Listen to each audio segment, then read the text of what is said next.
So I'm still waiting for the radio to tell me if the engine oil level is correct or not. What have I done? What have I done? Fellas, this is a 2019 Audi A5.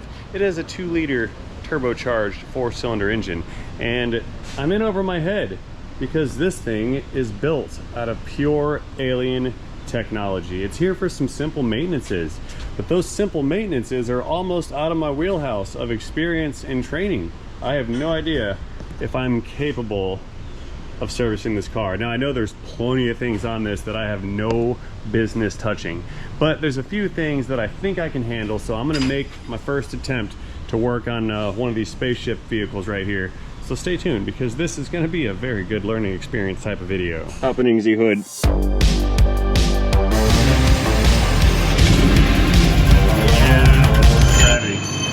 So, hopping inside the cabin here, one of the first things that I noticed is we've got this projector lamp down below the door that displays the corporate logo of the vehicle. I found that very interesting, kind of cute, really cool actually. I'm going to show you a couple things real quick on this. Let's start this engine up. It's a highly computerized vehicular module here. It's got screens and touch buttons and all sorts of fancinesses. The shifter does not even shift. This thing is equipped with a dual clutch manual transmission. So it's basically a manual transmission that shifts via the computer. There's no third pedal down here. So it drives like an automatic, yet it has a manual. One of the really cool features, let's see if it'll do it with the hood open. Yeah. You close the door, get ready to rock and roll and drive around, and it displays all of the navigational info right here on the digital instrument cluster.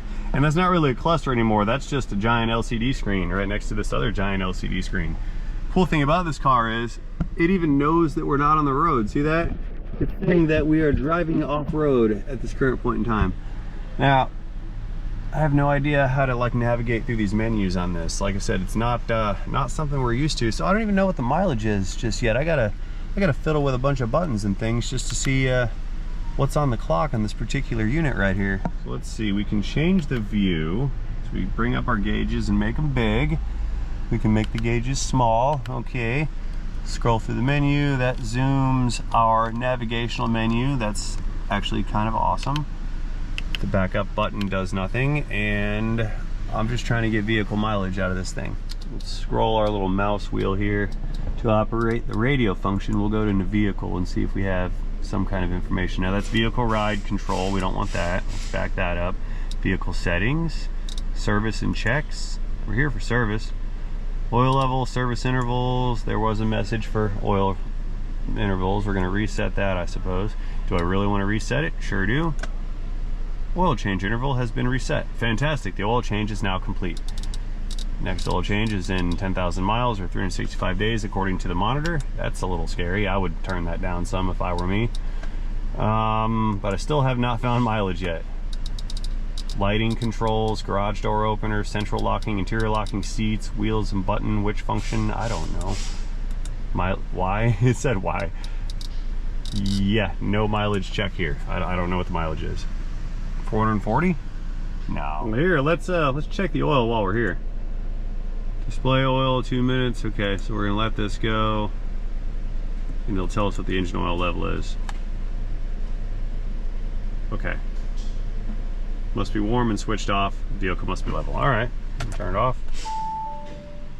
You can do this remotely through your phone. Excellent. Okay. Turn the ignition back on and wait 2 minutes, and it'll tell us what the oil level is. That's awesome. There's no dipstick. Now, another item that my customer had requested be replaced is the battery. I believe it's got the original battery in this unit. So that's let's go and pop the trunk and see if it's in there. I do not know the current location of the battery on this car. I believe it's gonna be out back. Looking down in the spare tire area. Yep, we've got some battery cables. So the electron containment unit is probably down here under the spare. Let's heave this thing out of the box here, out of the hole or whatever, and see if our battery is located. Yep, there she is right there. Here, we'll give this thing the old heave-ho right here. Set that down on the floor. Now, we've got some access to the battery unit. Looks like it's got one big bracket, which is also a spare tire mount. 2 10s to take it loose. unit comes back out of there. Very good. Easy peasy. So what I want to do first here is I'm going to pull this this bracketry business off, because I need to see which battery is inside of this unit. So we're going to go down in there with a 13. Oh, no I'm not, because I can't reach that fastener down there. Look, this subwoofer speaker thing is in the way, so I have to take the audio system out. It appears, does this unscrew or what? No, it didn't appear to. All right, so a 10mm bolt and whatever this does. Yeah, I've got to get to that screw down there. Okay. You'll have to forgive me if my comprehension of this vehicle seems like lackluster. It's because I don't know about these. Not familiar with them. Interesting to me. For example, they tucked an audio system and a battery inside of a spare tire. That's just it's actually pretty cool. They really built the engineering into it. So that is a fastener.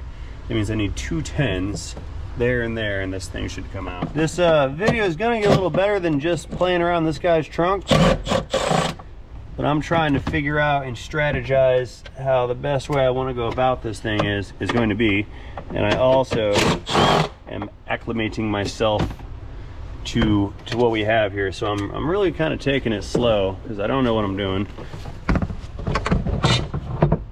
Pick this thing up.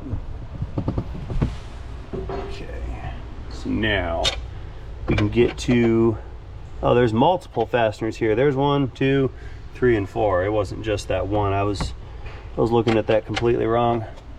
Yeah, see how I don't know, and you don't know what you don't know. That was loud, and it fired my socket off of it like a cannon. Let's try this again. Yeah, get on there. There.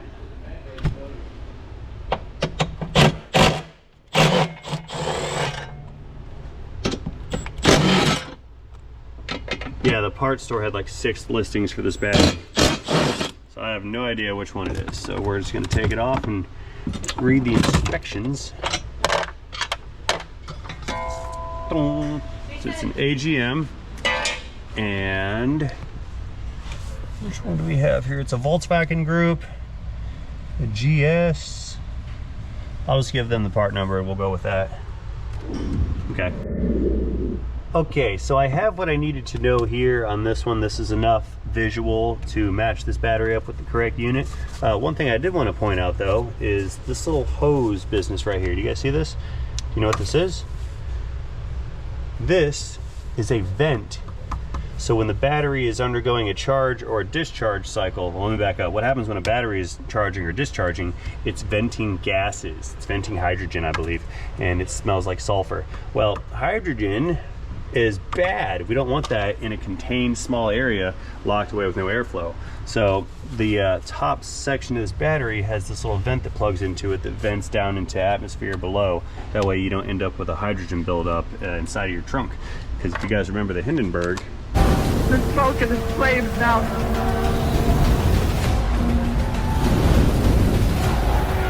Oh, the humanity.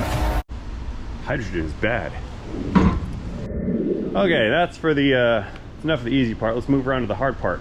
Over here at the power plant up front, this is where the alien technology really comes into play.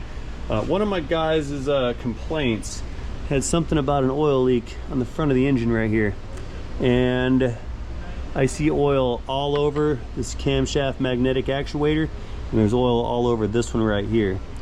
I don't know if we can see it, but right there we have some bubbles coming out. Yeah, you see it right there on the top of that bolt. Here, let's try it with the different camera right here. Taking a look, focus. Maybe we can see it bubbling, maybe not. Yeah, see there's that bit of oil right, yeah, there it is right there, right above the A. See it? Right there, we have our oil leak. That's oil bubbling out from behind that bolt, and it's leaking everywhere. It looks like both of these units are doing the same thing. This one doesn't look as bad, but if we come right around to the front here, it's all over the bottom of it. See all that? Yeah, she's leaking everywhere. So we're gonna try to locate some replacement magnetic actuators. We can change those out at the same time. We'll add that to the tune-up section for this particular engine. So what we're gonna be doing is some spark plug action, a belt, which is super easy. There's like 2 pulleys on that belt, and of course those actuator solenoids right there. So let me get all this stuff ordered and in the way, or on the way, ready to rock and roll, and then we'll go from there. So first things first, since we're getting into the engine here, I've noticed all this sand business on the top of the valve cover, so we're just going to blow this away to reduce risk of sand contamination.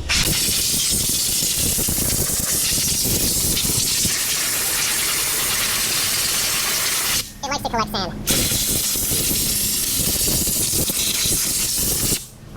So now that we're cleanish-ish, I want to figure out what this tube is. If this is actually a dipstick, I'll be somewhat confused, but I can't seem to really get it off of there either. I've been messing with it every time I walk by, but it doesn't want to come off, and I don't want to break it. So I'm thinking if I just pocket screwdriver this, maybe I can pop those tabs out enough to start releasing without snapping off. Someone's had pliers on this thing before, trying to get it apart, thinking it was the dipstick, and I think it's the dipstick. So I'm hoping I'm right. Maybe it has a dipstick and a computer to tell you. Yeah, that thing didn't want to come out of there. I'm gonna do what the last guy did. And yeah, no, there's no dipstick there. I have no idea why this thing exists, but there it is, the non-dipstick. All right, moving on. Let's get these ignition coils removed. I'm wondering, yeah, I think this whole harness has to come off as one piece because this little harness bridge, there's a bit of plastic in here, that's all connected. So what I'll do is I'll just kind of push these things loose. There's another connector up here. Take that off and get it out of the way. Take this one off up here. That's for the high pressure fuel pump.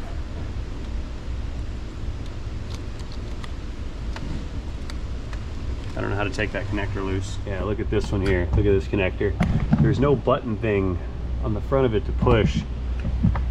I'll show you the way to do this. This is scary, and this is why these things break. So you gotta take this connector piece and pry it like this way. Then it releases your connector. Those are very easily broken, very, very easily. So let's get that last ignition coil. This is like surgery. I feel like I'm performing surgery. And what's worse is, see, Audi people, they really care about their cars. They're specific about their cars.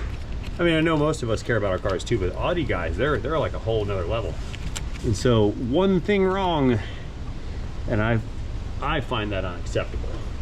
So anyway, since I'm trying to pull this harness thing back, I can't, because these ground wires here are pretty short. So we have to take these 10 mils loose and disconnect the ground wires. Then we can probably take the studs off to make the coils want to come out. See that? Put this one here. It's my first day. It's my first day as an Audi technician. You Audi guys, let me know. How am I doing? Is this so far so good? The customer wanted me to replace the transmission fluid in this. It's a dual clutch, like I mentioned earlier, and I'm going to have to decline that service though. The instructions say step 1, remove pump. I don't know about all that. I'm not removing a transmission pump to replace the fluid in it. And it's got 2 fluid types. There's the MT fluid and then the AT fluid, all of which is beyond my level of training. If I had gone through the training protocol or something, then sure, because at the end of the day, it's all just nuts and bolts. But since I do not know theory of operation and I have no sources of information to lean on, if I get in trouble, there is not a chance I'm gonna take this on. not the transmission fluid, sorry. I wanted to, I really did. But I made the decision. Okay, so now we're here at these magnetic actuators. It's another connector to not break. Now this one, I think we take the little tab loose and then use that little safety tab to rock the mechanism. See right here on the right, see how it separates? Right there, how it moves? So then we can just kind of push that off, like so. Push that one back. There we go, good. Okay, so I believe we've got enough clearance here to pull the coils out. What do you guys say? Coil removing time? Let's do it. Back with the 10, crack it loose.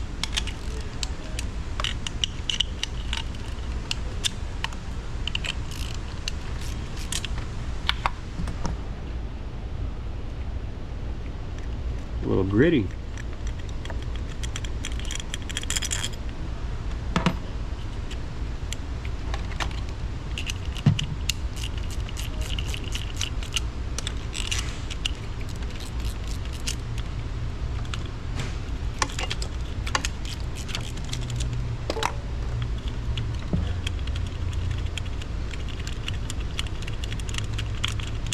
Coming out.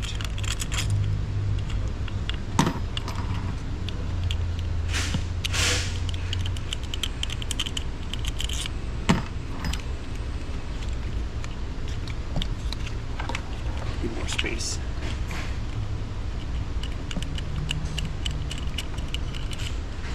Very good. Okay, so these coils should just pop right out of the cylinder head. What an awesome sound they've created. I like that. It's entertaining. There's the next one out of there.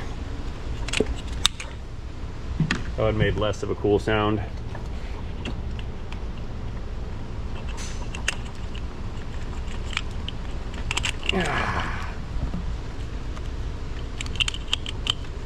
The boot gets stuck in the spark plug tube hole. Okay. And this last one, that's a two-hander. I can't handle that one all by myself. There's too much in the way. Ba-doop. All right. So I've never heard of this before, but check it out. This thing calls for ruthenium spark plugs. Ruthenium? I don't even know. Whatever that is, it takes these kinds. Ultra high intangibility spark plugs. They're ultra high. Ruthenium? I don't know. That's what it is. But it requires these spark plugs. Super high end plugs. Don't know why it requires those. Don't know what it is. Never heard of it. Like I said, we have alien technology in the works here, and I'm just trying to get my way through it. I just don't know. So let's see what these rutheniums, or whatever they are. Let's see what they are. That's a weird spark plug. Yeah, NGK Ruthenium HX. Weird. Let's go phone a friend and see if they've ever heard of these things before. Bearded Ford Tech. I know you don't work on Audis, but I got a question for you. Where you at? Oh, you're down there. I'm sorry. Never mind, I'll leave you alone. I was wondering if you ever heard of like a ruthenium spark plug or ruthium or whatever? No. No? That's what Audis take. It's like a whole new metal they've created. Is it a mixture of a bunch of other ones? I have no idea, but that's what they spec out as. Ruthenium. Ruthium. I don't know. I'm at a loss. Does it spark? It's alien. Yeah, it's a spark plug. It looks the same as every other spark plug. So it's just a name? Yeah, maybe. It's probably the metal alloy that they created to put in the plug, I suppose. I don't know. I'm not an engineer. I have no idea. I have no idea. But I was wondering if you ever heard of it before. But now we know that neither one of us know. Okay, alien technology. Yeah. Right, Dave? Have to go to the moon to get that stuff. Alien technology. Man, they're engineering us out of jobs. That's what they're doing. They took our jobs! You know, I know what it is. See, once upon a time, you get a spark plug for like 78 cents. Now they're $28. That's what it is. It's a super special, high-end, ultra platinum. Oh yeah, look at the tip on that thing. What an interesting little tip they've got there. You guys see that? Here, we'll just switch back into ultra high definition mode. And then maybe we can see what the deal is with that spark plug tip. You guys see how it's protruding? Like the contact metal that the spark is supposed to engage is just sort of spot welded on to the little electrode right there. I know I'm kind of shaky with the camera. I'm zoomed in quite a bit. It's hard to maintain non-shakes while zooms. I just don't have that kind of technology. Yeah, you see that in there? Look at that. That's a crazy spark plug tip. Yeah, they're not kidding with their design here. Yeah, look at that.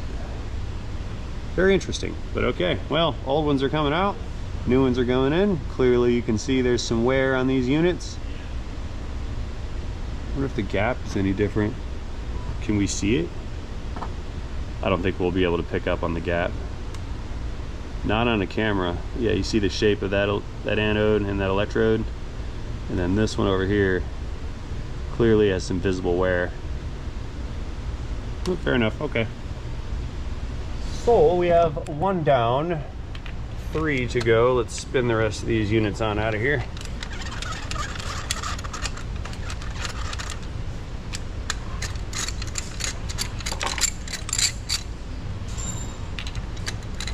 That one stayed.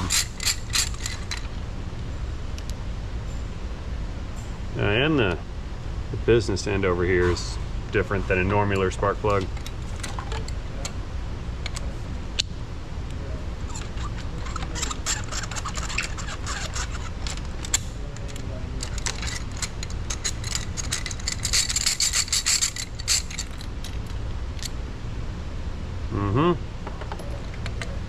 Last one right here.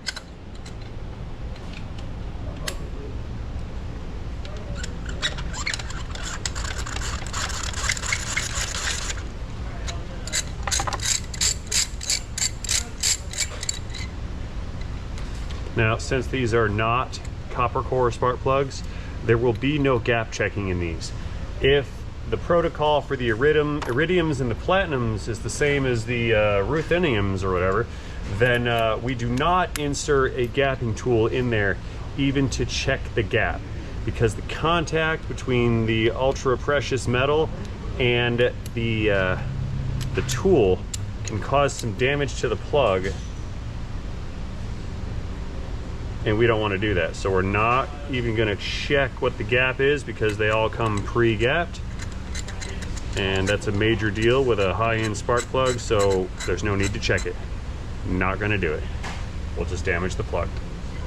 What happens if you damage that thing? The little tip falls off the side of the chamber, and then if that happens, your engine annihilates itself, because it's got a metallic grain of sand floating around inside tight tolerance spaces, eating things alive.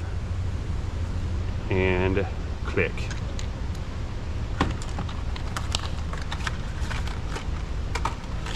Let's unbox the remaining rutheniums. Drop it down in there with a flanging. There we go. That hole is hot. Yeah, see how they do this? They've got this sleeve around it to protect from impacts and drops and whatnot. So drop that one down in there. What's up, man? What are you doing? Oh, just hanging out. Yeah. Fighting exhaust bolts. You can chop them off. You saw. My name is not Harry. My name is Mud. Remember the song? Yeah. My name is Mud.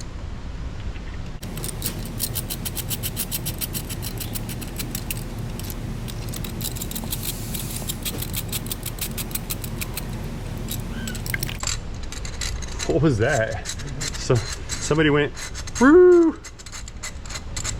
think that was my kid.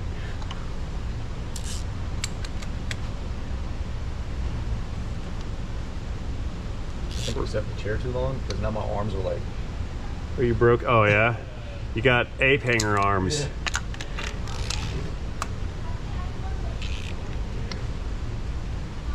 Crush washer's crushing. Now it's flat and torque. Crush washer crushing. Flat, torque. All done. Okay, so let's do some reassembly here. We're gonna take our spark plug boots and apply a bit of a squirt, some dielectric in there. It's always good practice. Keeps water from getting on the plug, keeps the spark from escaping. All kinds of cool stuff. So take these guys and just kind of push them down where they go. I'm feeling their way down in the hole to make sure they're not getting hung up, or make sure that the boot is not smashing into the top of the plug and then folding up like an accordion and not wanting to go on. So I guess I can click these connectors back in.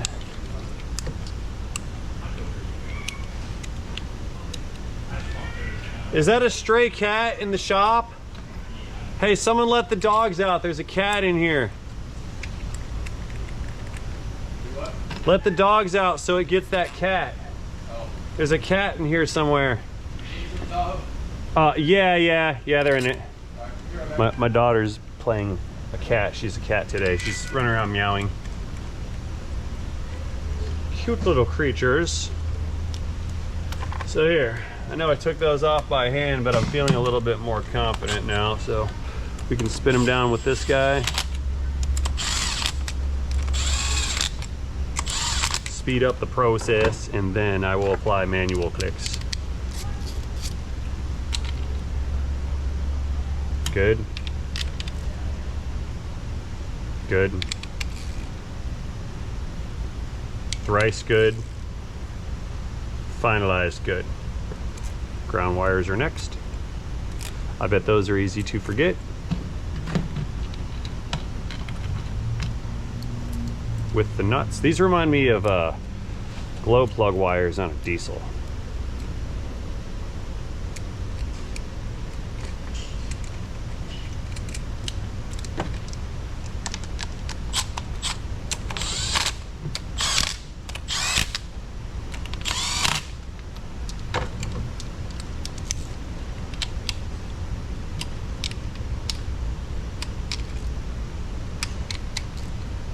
Excellent.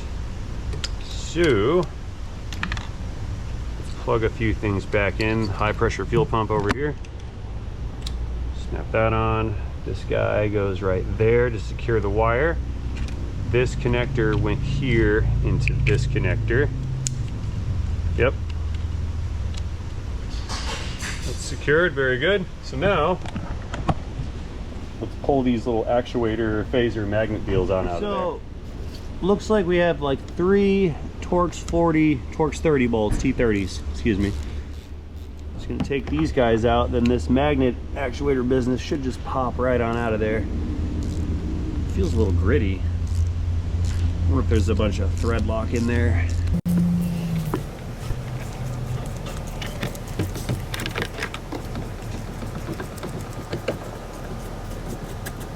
Uh-oh. Run out of space. Everything's leaking oil all over them. Yeah. Get this thing off the side. Idea.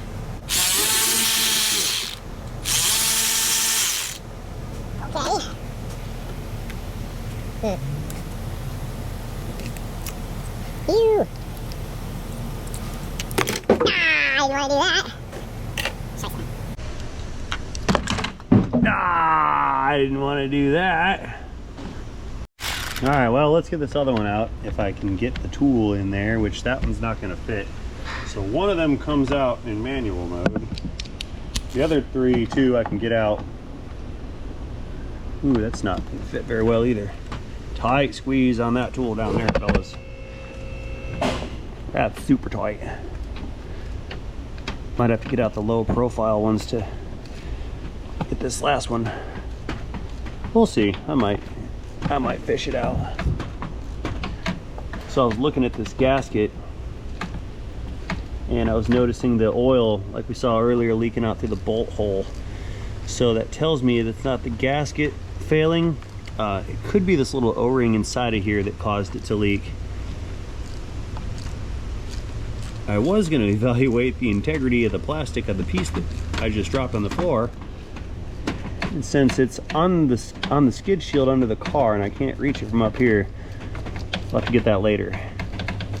So we're just going to take this one out and then take a look at it and see if we can't see why it leaks.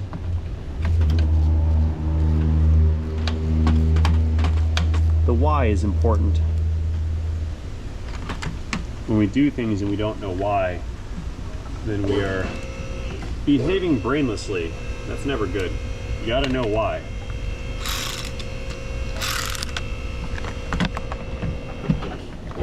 That's not gonna fit in there. Okay. I'll tell you what, we've seen enough of my ratchet, so I'll just come back when I get those two bolts out. You guys don't go anywhere.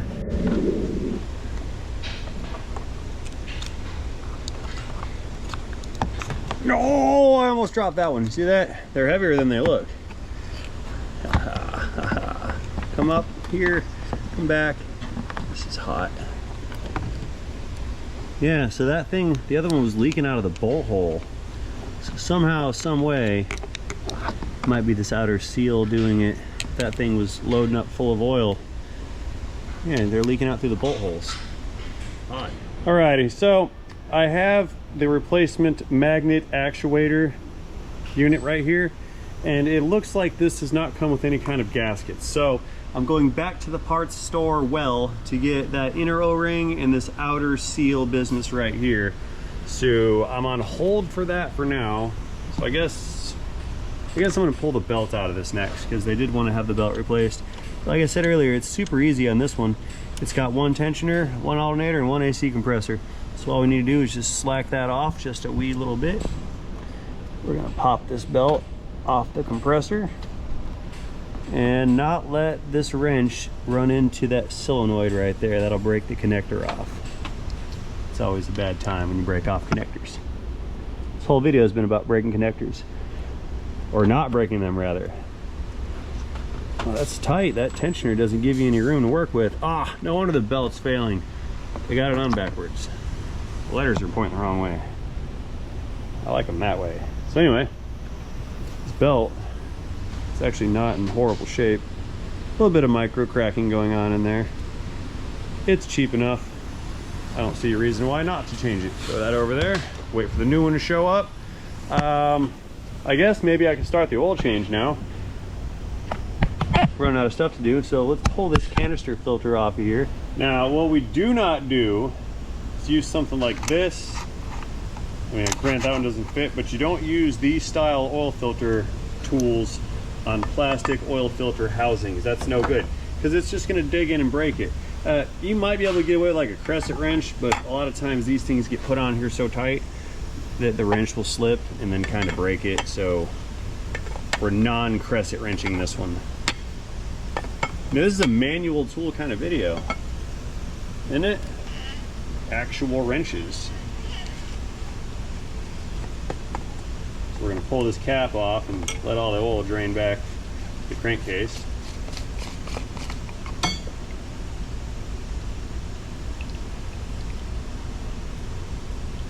Dang, is that what 10,000 miles out of a filter looks like? It's pretty crustomatic looking. Bit dirty. No matter though. Yeah, I'd say we're going a little long on these oil change intervals. See how that oil's got that oily look to it? Yeah, that's a little too dark. I think we got some staining and some coking taking place. I would shorten the intervals down below that 10,000 mark. Hey, you know how your oil's bad? Your oil looks oily. That's how you can tell it's worn out. It's too oily. Yeah. New O-ring right here. Go ahead and lubricate it for proper sliding.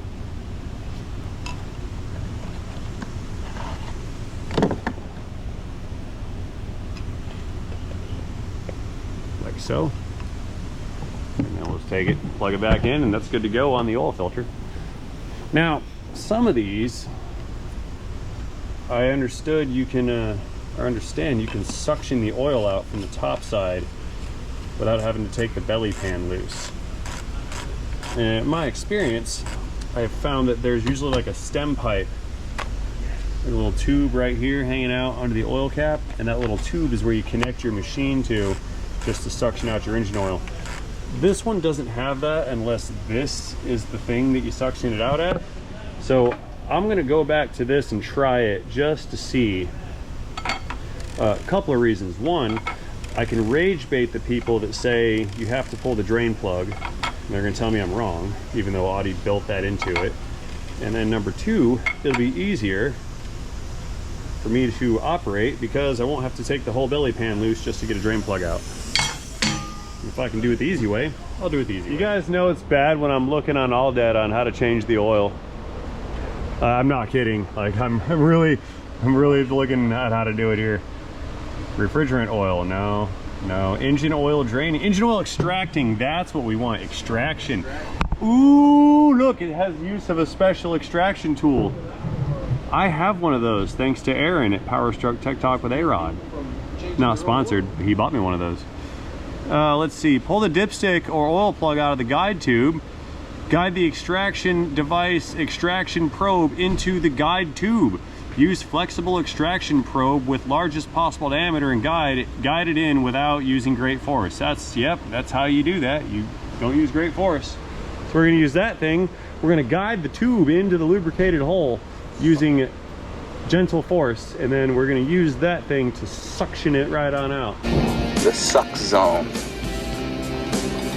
It's the point, basically, at which the twister sucks you up. It's easier to take the drain plug out for sure. Okay, so this is clearly an oil drain bucket, just like this one here. However, this one has infinite levels of technology built into it to match the alien technology we're trying to service. So here is our oil extraction probe device right here. So the instructions tell me to stick this thing down in that hole, connect it to this thing over here, hook some shop air to it. That'll create a negative pressure inside by way of Venturi action, like a carburetor, and that will allow us to remove all of the engine oil from the vehicle. So let's see how much exposure we get out of this probe.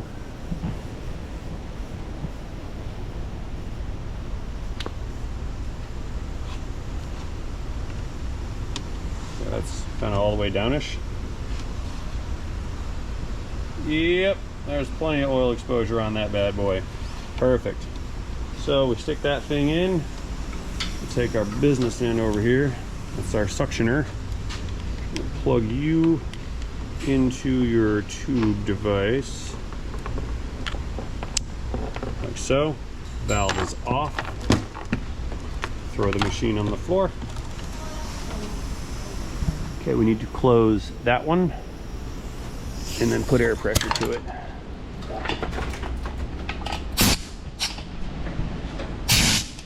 So according to the instructions, hello. Hello. You have my belt. Here you go. Thank you, darling. You're welcome.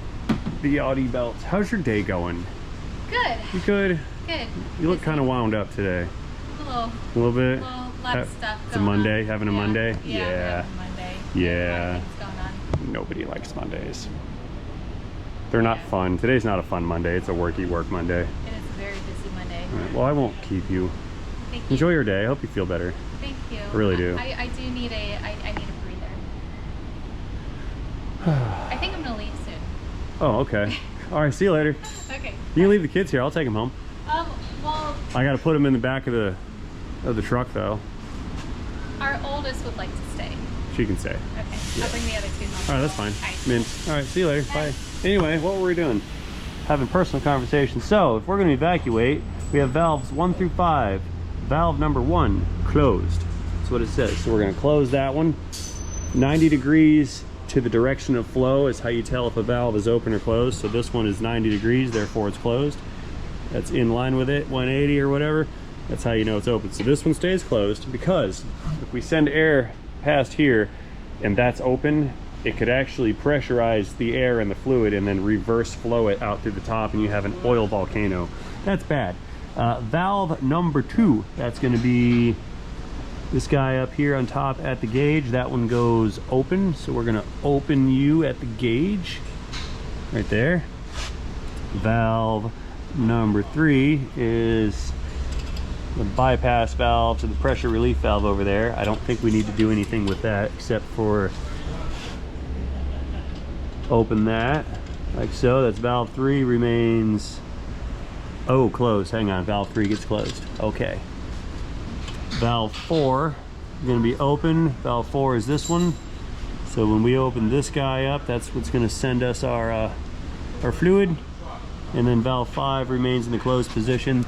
That's the one down here somewhere. I don't have valve 5, do I? This one, closed. That's for pumping the machine empty. Okay, and we have X amount of space left over in the machine, so if I open this, we should start getting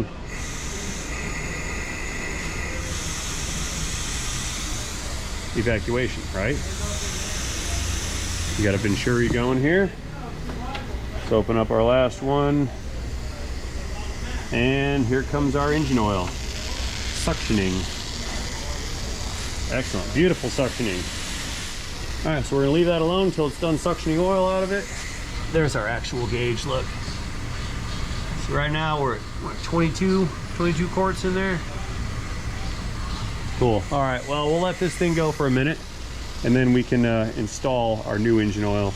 I'll probably wait until after I get those phaser things, those magnetic actuators back in place, because if I dump oil in here, there's a chance it might just run out through that hole right there. Make sense? Good. All right, well, since we're busy suctioning over there, down over here, I am going to go ahead and weasel this belt into position here. I know you guys can't see that well, and I apologize for my inability to work and film and light things up at the same time, but you can't have everything, can you? Well, you can, maybe. You can try. Okay, so we have a belt semi, quasi, almost nearly in position here. Let's get the ratchet back on the tensioner and then slide it up on top of the alternator right here. The suctioning is still occurring on the engine oil.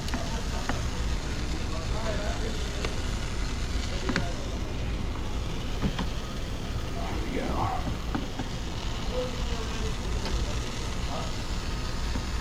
And I think we're in good shape. That is one serpentine belt installed with the letters pointing the right direction.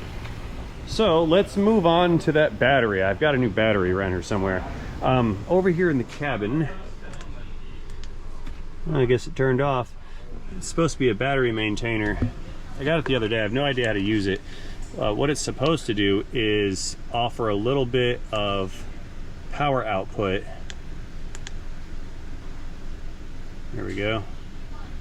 Yeah, it offers a little bit of power output, so when you disconnect your battery, you don't lose any of your memory functions. Now, I don't really trust that particularly, so I'm gonna hook a jumper box up to this thing anyway. And since the car has a jump start point up in the front here where you can connect your power supply, we're just gonna use this here and here on the negative, and the little ground wire.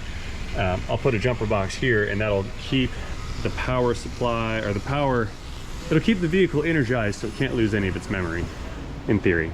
Now there's a little bit of a risk there because I've got about 600 cold cranking amps of electron storage here, and if I ground out that positive cable after I disconnect the vehicle's battery, there's still like a whole battery's worth of power ready to jump up and throw sparks in my face. So I've got to be super duper extra careful to not ground these circuits out. Put that one there. Then this one wrapped up. Put you right up here. Zzz. So now I've got auxiliary electrons in play. 12.6 volts. Okay. And that thing's still suctioning. I guess it's gonna take a while. Okay. Okay, let's finish off this battery down here. That middle clamp was the hold down for the actual battery, so we've got loads and loads of redundancy built in here. Let's get this cover, get rid of that. Zzz. That one right there.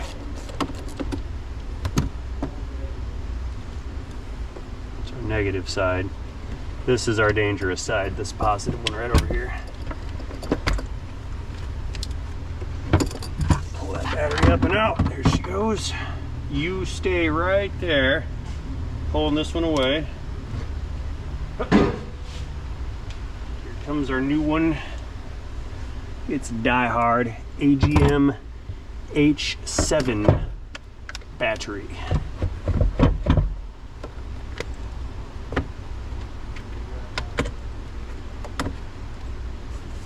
There we go.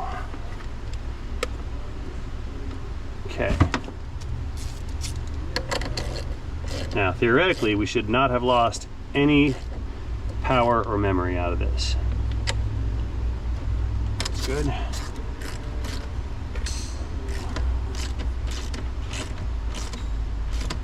That's tight. This guy is not going to engage, I don't think. Yes, it is, just like that. Perfect.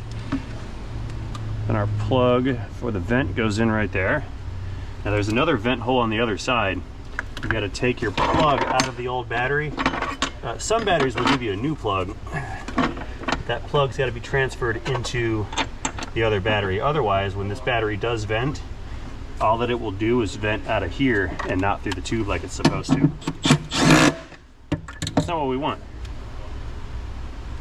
Okay, I've got the little plug recovered from the other battery.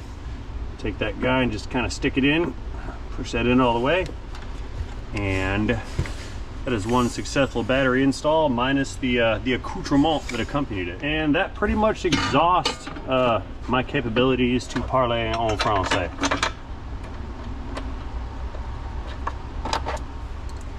I took French in high school, in middle school, but I don't remember any of it. A long time ago. You never get to practice. That's the thing about languages. If you learn a new language and you don't practice it, you will lose. You'll lose the ability. Okay. So, let's get our little subwoofer. Drop that guy back down in there. I'm going to have to remove my umbrella. I was using the customer's umbrella to hold this panel upwards. Hope that's okay. Like, it's a tool and it was there, so I used it.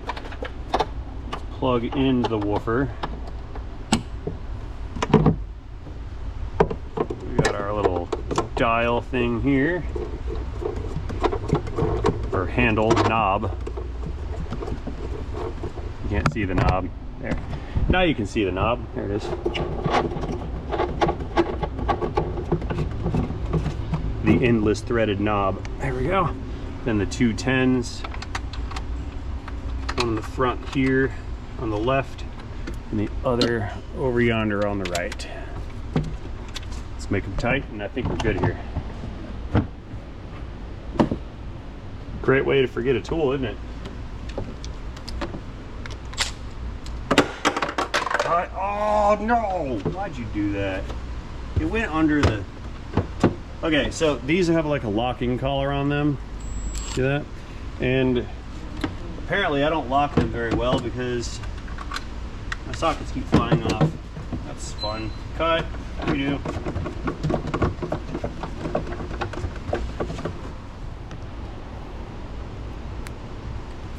Oh, that one's not... That one's stuck. It's a defective one. There we go. Redo complete. Nice. And spare tire time. One more time. Don't break it. Go. Little dealio here.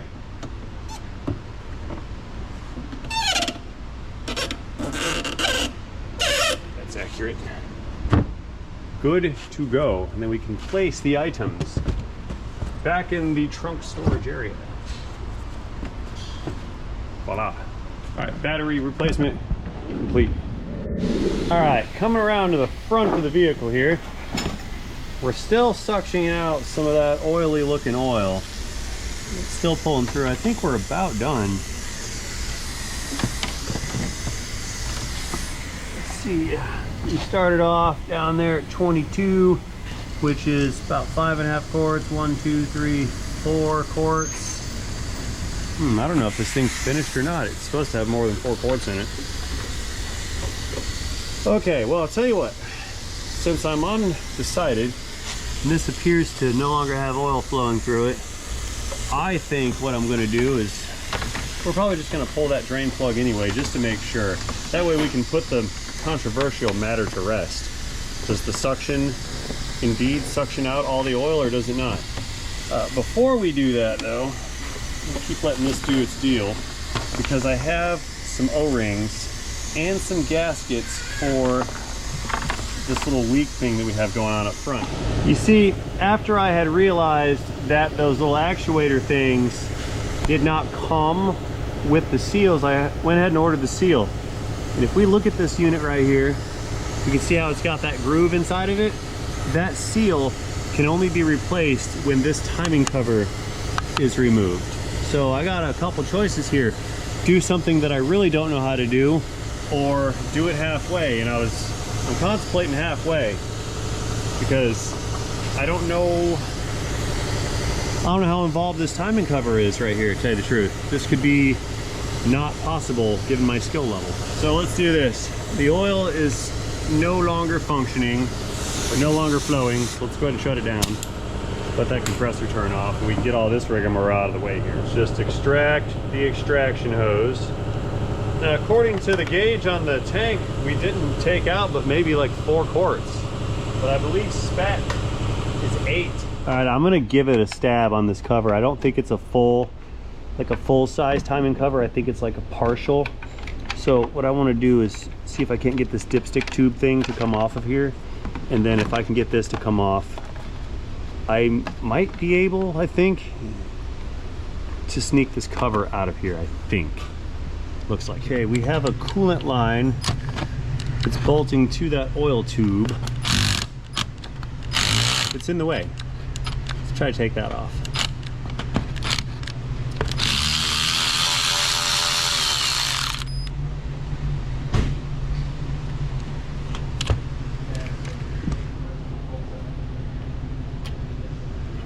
Tight squeeze. See that? We've achieved some clearances now, and it looks like 1, 2, 3, 4, 5, 6 10mm bolts might pull that cover off. And if I get the cover off, then I can get those gaskets changed. Otherwise, I've got to put some silicone on there and make it look super duper ugly, and we don't want that.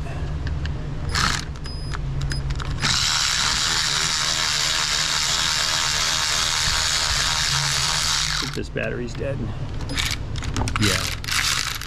Yeah, that's super dead. Yep.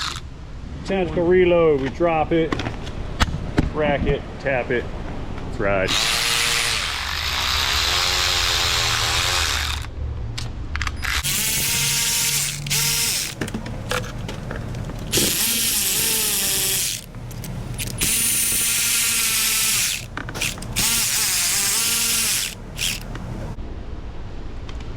Okay, these come out, they do not, so they're stuck in the cover. Pop that cover back. We have cracked the seal. not like literally cracked. It's a figurative thing. But the seal has now been opened, and we are definitely into uncharted German auto territory. It's like a fancy Volkswagen. Wow, okay. Now here's our cover.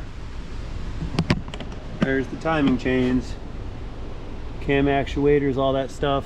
Black magic in there. Okay, so all I need to be worried about is going to be these seals in this cover right here. That's what that's our focal point here today. So this business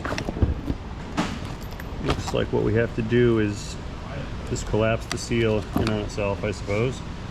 There's a tapered end and a not tapered end. So the tapered end goes towards the inside. Yeah, this wasn't as hard as I was scaring myself into thinking it was. That's fine.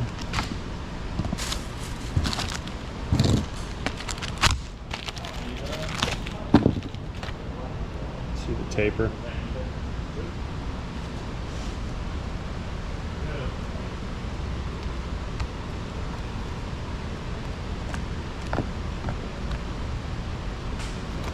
All right, fair enough. Real quick, just wipe off some of that oil that's been everywhere. Probably should have done that before I put this thing on. There.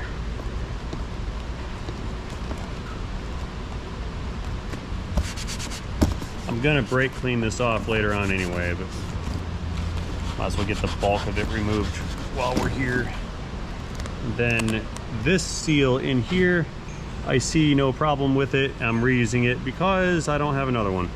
And I didn't realize I have to order 37 different seals to do one thing. It will totally be fine because it's just a flat surface on a flat surface. There's no silicone or sealant or any of that other nonsense in there. So all that has to do is just sit flush against the cylinder head and create an oil seal. Shouldn't be a problem. The next thing I need to do is get a hold of these O-rings in here. They're riding inside of that groove. Come on, O-ring. There we go. Drop that one. That's fine, it's down there with its actuator. It wanted to be with its family. With its magnet actuator, I should say. And there's 2 replacements right here.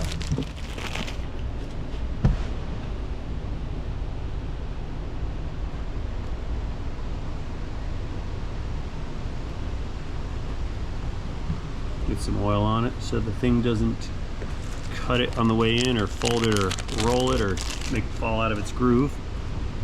Same thing here on this other one. Getting a little dark in there.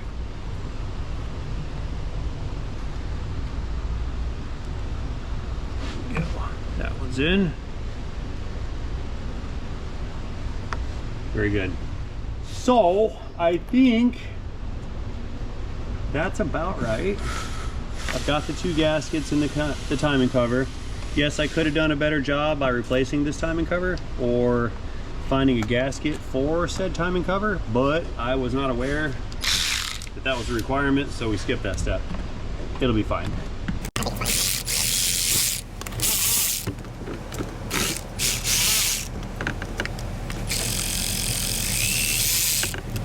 These ones. I'm not starting those ones with that ratchet. They're at an angle and they're far away.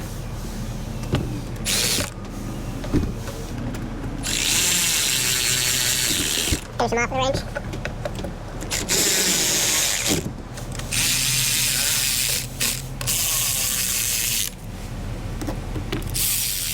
So that cone wedge business is pressing these seals up against that metal in there, and that's what's making the seal.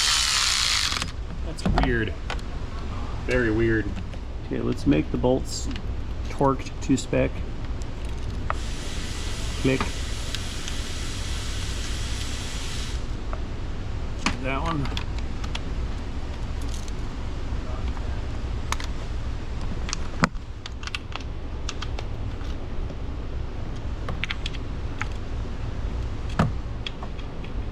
And that boy down the side there, good. Perfect. So Now we just have to get that bolt. Push that thing back where it goes. There's one more fastener down there. It's this guy. It sandwiches this coolant line in. Oh, it's hard to reach. I don't know if I can get my flanges in there. I got it out, but getting it back in. There. I think I got it. That's in. T30 one more time.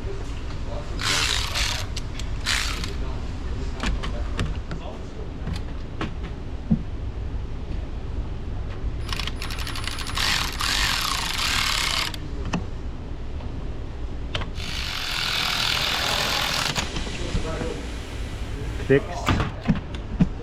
Okay, that guy is in position. So now I'll plug these connectors back in that I did not show you guys that I unplugged.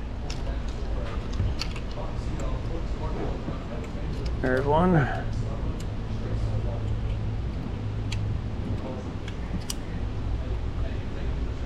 guy goes there. This guy goes here. Then our oil fill drain tube plug dipstick thing goes there.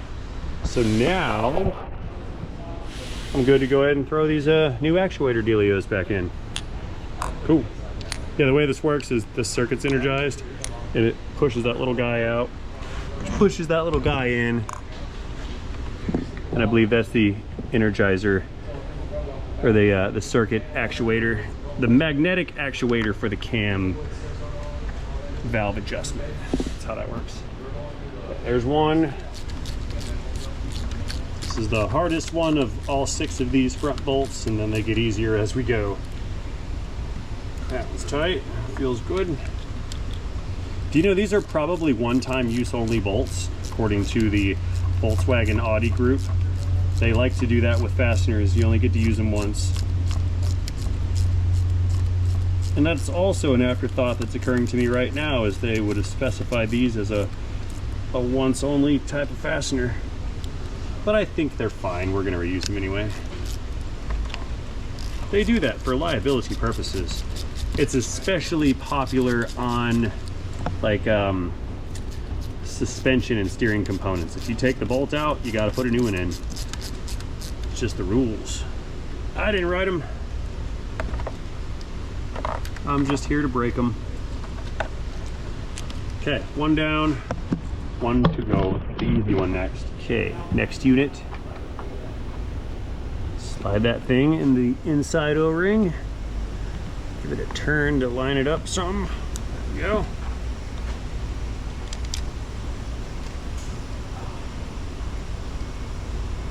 Come on, fasteners.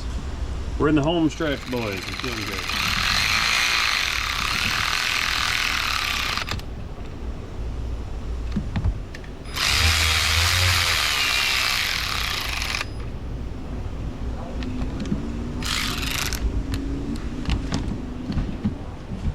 That one doesn't fit. Manual method, no fitting. Bet it'll fit if I thread it down some more.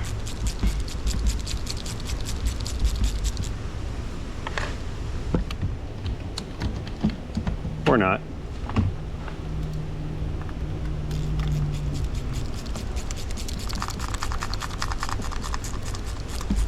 Come on, there we go.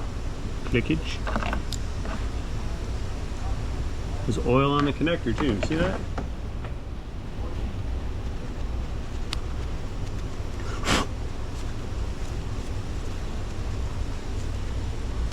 There.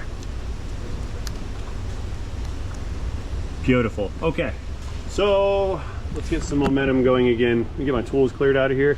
We're gonna run this thing up in the air and pull the belly pad off of it and take a look at the drain plug. We're gonna pull the drain plug and see how much oil comes out after we performed the guided procedure with the extractor. I don't think it took out enough oil because, like I said, spec is telling me like 7.3 quarts or something, or 6.3. What did I buy? 3, 6? I bought 6. and I don't think I took out 6, but the oil level said it was fine. So let's just see what drains out of the bottom of the pan. It's the best way to do it. Let's just measure. Yeah, we're about to find out why they have a no drain pan method for extraction. Moving on up, new black subscribe button.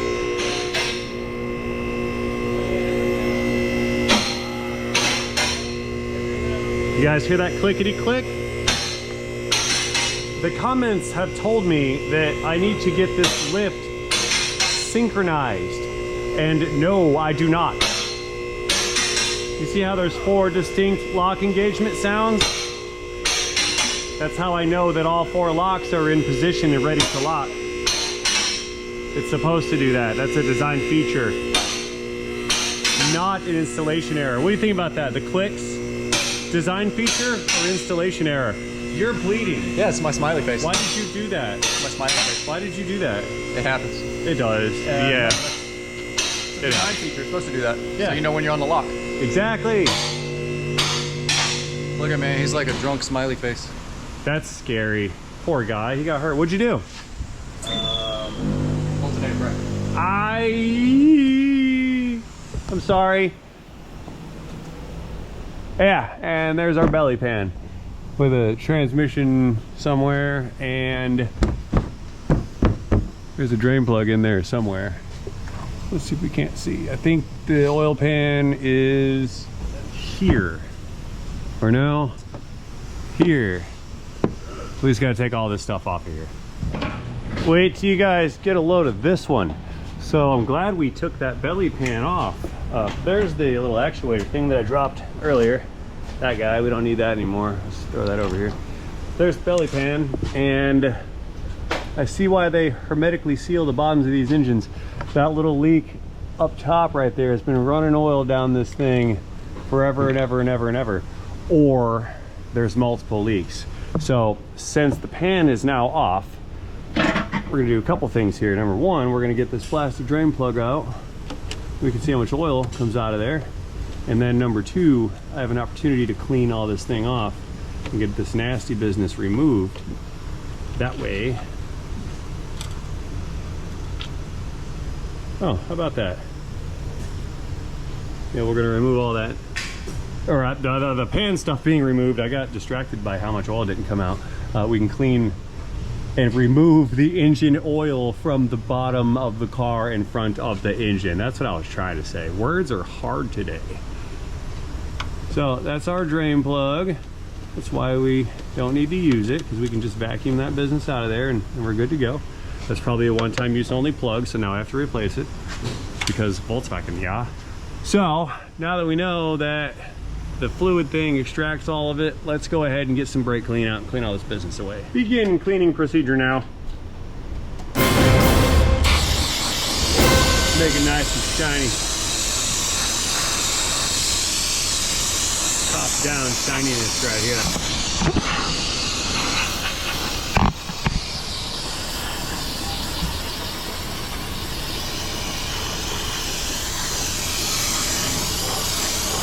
Things been leaking everywhere.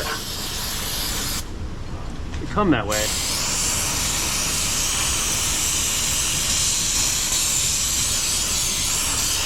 Oh yeah. Oh my God, I'm getting brake clean on the new belt.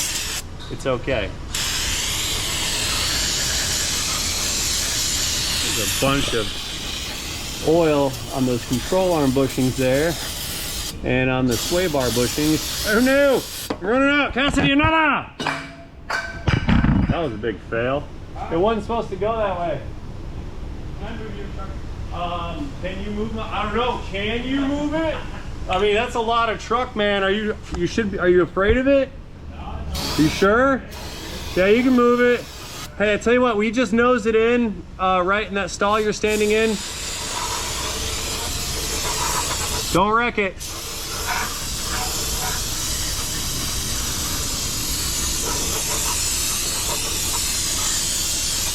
Yeah, there's oil in places where we don't need to have oil. It's bad when that happens. So now that the bulk of this nasty has been cleaned away, should new nasty become deposited, we'll be able to identify it and repair it. And by we, I mean like people that work on Audis.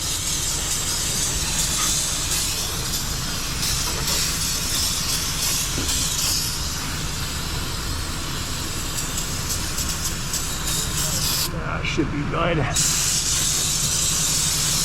Yep, all doney, no more. Nah. Okay, engine oil time. We've got Amsoil full synthetic. I think this is ultra platinum. It's made out of natural gas. It's in a 540. That's the weight, and I did not have any Amsoil in said Euro spec handy when this came in, so we had to go with Amsoil on this one. Not sponsored, that's just what I bought. Give this thing a fill. We're gonna do the 5 quarts and then have the computerizer check it after restart. 040 I think was an option for this, but it's all been used up because GM wasted it all trying to fix a engine knock with an oil change. So there's no more 040 anywhere right now. Okay, tail end of our 5 quarts right here. Okay, let's let it level check. So engine must be warm and off. Warm-up cycle was pretty quick. Look at that. It already says it's warm, so we're gonna turn it off. 2 clicks, key it back on. The inspection says it's due, even though I reset the maintenance life. So that must be a separate menu. Check oil level. Okay, we'll leave it alone for a minute. In the meantime, I'm gonna go put the cover back on because I don't need the engine cover. Beeped at me. Yeah, I don't need the engine cover to add more oil to it. So we're nearly at a zone of completion here. Got 5 quarts out of the 6 available. This goes this way, I think. TFSI.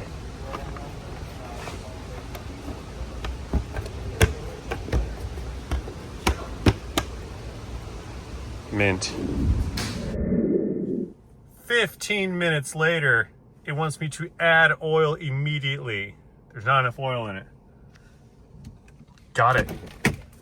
All right, so after 6 quarts, it says we're okay, but we are probably 0.68 quarts still low from the max level. So I'm gonna have to add or order another bottle.